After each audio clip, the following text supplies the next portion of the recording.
আসসালামু আলাইকুম সুপ্রিয় দর্শক শ্রোতা। বিএনপি থেকে বহিষ্কৃত বীর মুক্তিযোদ্ধা সাবেক এমপি মেজর আখতারুজ্জামানকে গ্রহণ করেছেন বাংলাদেশ জামাত ইসলাম।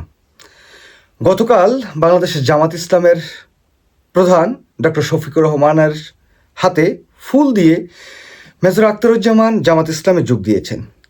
এই যে মেজর আখতারুজ্জামান জামাত ইসলামে যোগ দিলেন, এই বিষয়টি নিয়ে নানা অঙ্গনে তর্ক বিতর্ক চলছে। দেখুন, মেজর আখতারুজ্জামানের নানা বিতর্কিত কর্মকাণ্ড আছে। তিনি 2024 সালে আওয়ামী লীগের সাথে আঁতাত করে সেই নির্বাচনে গিয়েছিলেন। জুলাই আগস্ট বিপ্লবের সময় তার নানা বিতর্কিত মন্তব্য ছিল, সব কিছুই গ্রহণ করে নিলাম। জামাত ইসলাম মেজর আখতারুজ্জামানকে গ্রহণ করেছেন। এই বিষয়টি নিয়ে সামাজিক যে প্ল্যাটফর্মগুলো আছে সেই জায়গায় যেই কথাবার্তা, যে আলাপ আলোচনা চলছে, তারই ভিত্তিতে আজকে দু চারটি কথা বলতে চাই। কথাটি হচ্ছে এই যে জামাত ইসলাম মেজর আখতারুজ্জামানকে নিয়ে বা জামাত ইসলামে তার যোগদানকে যেভাবে দেখা হচ্ছে, সেটার মধ্য দিয়ে এক প্রকার বোঝাই যাচ্ছে জামাত ইসলাম অনেক বড় আকারের পাপ করে ফেলেছেন এই মেজর আখতারুজ্জামানকে নিয়ে। এখন প্রশ্ন হচ্ছে, বিএনপি থেকে বহিষ্কৃত একজন নেতাকে যদি জামাত ইসলাম নেয়, যেই নেতা আওয়ামী লীগে কিন্তু যোগ দেয়নি, আওয়ামী লীগের সাথে তলে তলে আঁতাত করে নির্বাচনটি করেছে এবং নির্বাচনটিতে ভরাডুবি হয়েছে, পচে গিয়েছিলেন তিনি এখন জামাত ইসলামে যোগদান করেছেন।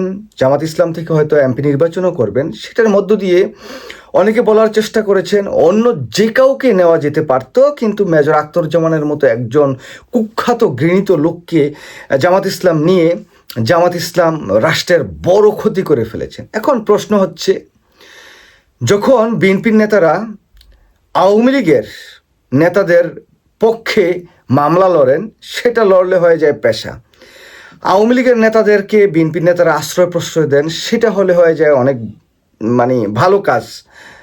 তা না হলে তো তারা অনেক বড় বিপদে পড়ে যেতেন, সামাজিকভাবে তারা হয়তো বড় অপরাধী নয়। তো সেরকম কাম যদি করেন, তাহলে সেটা পজিটিভ একটি ভাইব চলে আসে। সেটা কাদের কাছে? পতিত স্বৈরাচার আওয়ামী লীগের যারা পক্ষে কথা বলেন, আওয়ামী লীগের পক্ষে যারা ন্যারেটিভ দাঁড় করান, আওয়ামী লীগকে যারা বাংলাদেশে আবার পুনর্বাসিত করতে চান, সেই মানুষগুলি কিন্তু এই কথাটি বলছেন যে বিএনপিতে যদি আওয়ামী লীগের নেতাকর্মীরা যোগদান করেন, সেটা হচ্ছে পজিটিভ, সেটা ভালো। সেই জায়গায় কোনো পাপ পুণ্যের কোনো হিসাব নিকাশ নাই। বিএনপি যেহেতু স্বাধীনতার পক্ষে এবং আওয়ামী লীগ যেহেতু স্বাধীনতার পক্ষে, তারা যত অপরাধ করুক না কেন, তাদের অপরাধ 7 খুন মাপ। এখন মেজর আখতারুজ্জামান যেহেতু বিগত পতিত আওয়ামী লীগ সরকারের পক্ষে গিয়ে একটি নির্বাচন করেছিলেন, সেই জন্য এখন এই আখতারুজ্জামানও পৃথিবীর সবচেয়ে জঘন্য একটা মানুষ। তিনি মুক্তিযুদ্ধ হোক, তিনি যা খুশি তা হোক, এখন এই মুক্তিযোদ্ধা একজন আখতারুজ্জামান, এটা কিন্তু এই যে আমাদের সুশীলদের কাছে বা আওয়ামী ন্যারেটিভ যারা তৈরি করেন, তাদের কাছে এটা মুখ্য বিষয় না। মুখ্য বিষয় হচ্ছে যে জামাত ইসলাম এরকম একটি জঘন্য মানুষকে নিলেন, যেই মানুষটিকে নেওয়ার মধ্য দিয়ে জামাত ইসলামের রাজনীতি শেষ হয়ে গেছে।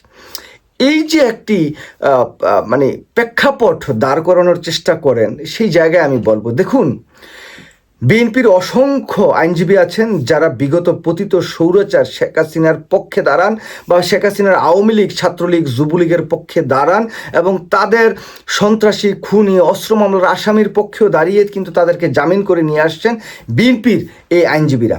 তখন আমরা কোনো সমস্যা দেখি না। রুমিন ফারহানা আপার মতো যারা আওয়ামী লীগের পক্ষে সবসময় ন্যারেটিভ তৈরি করার চেষ্টা করেন, তাদের কাছেও সেগুলো কোনো সমস্যা নাই। সমস্যা হচ্ছে মেজর আখতারুজ্জামান। কারণ কি? মেজর আখতারুজ্জামান বিগত 20-25 বছর যাবৎ বিএনপিকে সার্ভ করেছেন, বিএনপির এমপি ছিলেন, বিএনপির ভালো একটা পোস্টে ছিলেন। এখন এই আখতারুজ্জামান যেহেতু জামাত ইসলামে যোগ দিয়েছেন, জামাত ইসলামে যোগ দেওয়ার মধ্য দিয়ে জামাত ইসলাম এখন বলতে পারবেন যে দেখো, আমাদের দলে তো একজন বীর মুক্তিযোদ্ধা আছে মেজর আখতারুজ্জামানের মতন। এখন সে পচা না দুর্গন্ধ, এটা জামাত অবশ্যই তাদের একটা পজিটিভ। তারা দেখাবে হ্যাঁ, তাদের দলে একটা মুক্তিযোদ্ধা আছে, তাই না? এটা দেখানোর কথা। কিন্তু বিষয় হচ্ছে গিয়ে কি, দেখুন, মেজর আখতারুজ্জামান আজকে একটি সাংবাদিকের সাথে আলাপকালে বলেছেন যে বাংলাদেশের জামাত ইসলাম সেটা শহীদ রাষ্ট্রপতি জিয়াউর রহমানের গড়া যে বিএনপি, তারও পরে জন্ম হয়েছেন। তিনি একটা তথ্য দাঁড় করানোর চেষ্টা করেছেন। তিনি বলছেন যে এই যে জামাত ইসলাম মুক্তিযুদ্ধের বিরোধিতা করে নাই, এবং তাদের যে সংবিধান, এই সংবিধানেও কিন্তু মুক্তিযুদ্ধের সপক্ষের কথাই বলা আছে। যেই জামাত মানে মুক্তিযুদ্ধের বিরোধিতা করেছেন, সেটা স্বাধীনতার পর সেটা তো মোটামুটি নিষিদ্ধই ছিল, যেহেতু জিয়াউর রহমান আবার আওয়ামী লীগকে বাংলাদেশে রাজনীতি করার পারমিশন দিয়েছে, এই জামাতকেও বাংলাদেশে রাজনীতি করার পারমিশন দিয়েছে, এবং মুক্তিযুদ্ধের পরবর্তী সময়ে যেই জামাত ছাত্র শিবির যারা রাজনীতি করেন তারা সবাই মুক্তিযুদ্ধের পক্ষের একটি মানুষ। সুতরাং এই জামাতের রাজনীতি যে কেউ করতে পারে, সেটা মুক্তিযুদ্ধও করতে পারে, এটা মুক্তিযুদ্ধের বাইরের লোকও করতে পারে, ভিতরের লোকও করতে পারে, সবাই করতে পারে। সুতরাং এই জামাত আসলে যুদ্ধপরাধী নয়, এটা মেজর আখতারুজ্জামান বলেছেন। সত্যিকার অর্থে স্বাধীনতার এত বছর পর যাদেরকে আপনারা ফাঁসি দিয়ে দিয়েছেন, যাদের বিরুদ্ধে আপনাদের সুনির্দিষ্ট অভিযোগ আছে, তাদেরকে আপনারা আইনের আওতায় আনেন, তাদের বিরুদ্ধে আপনারা কথা বলেন, কিন্তু সার্বিকভাবে বাংলাদেশ জামাত ইসলামের বিরুদ্ধে কথাবার্তা বলে ন্যারেটিভ দাঁড় করানো, এবং কি সেই জায়গায় যদি কোনো মুক্তিযোদ্ধা যোগদান করেন বা সেই জামাত ইসলামের নেতাদের সাথে যদি মুক্তিযোদ্ধারা কথা বলেন, একসাথে যান, আলাপ আলোচনা করেন, খান, সেটা এক বিশাল আকারের একটি সমস্যা হয়ে যাবে।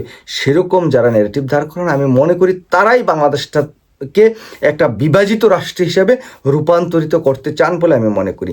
কারণ বিগত এই পতিত আওয়ামী লীগ সরকার যত গুম খুন হত্যা করেছে, তারপরও যদি তারা জায়েজ হয়, এবং এই জুলাই আগস্ট বিপ্লবের সময় এত বড় হত্যাকাণ্ডের পরও যদি সেই আওয়ামী লীগ জায়েজ হয় বিএনপির কাছে, জাতীয় পার্টির কাছে, বা অন্যান্য রাজনৈতিক দলের কাছে, তাহলে আমি মনে করি এই 1971 সালের এই যে ভুয়া নেগেটিভ যে জামাত ইসলাম যুদ্ধাপরাধী ছিলেন, সেরকম নেগেটিভ দাঁড় করিয়ে সেই দলে কেউকে যোগ দেওয়া বা সেই দল কাউকে মানে নেওয়া, সেটা বড় অপরাধ হিসাবে দাঁড় করিয়ে বা জনগণের সামনে সেরকম একটি দৃষ্টি তৈরি করা, এটা আমি এই সময় দাঁড়িয়ে আমি পজিটিভ কোনো কিছুই দেখছি না। বরঞ্চ আমি দেখছি যে মুক্তিযুদ্ধ, এই যে যারা এখন জামাত ইসলাম আছেন, তারা তো সবাই মুক্তিযুদ্ধের পক্ষেই কথা বলেন।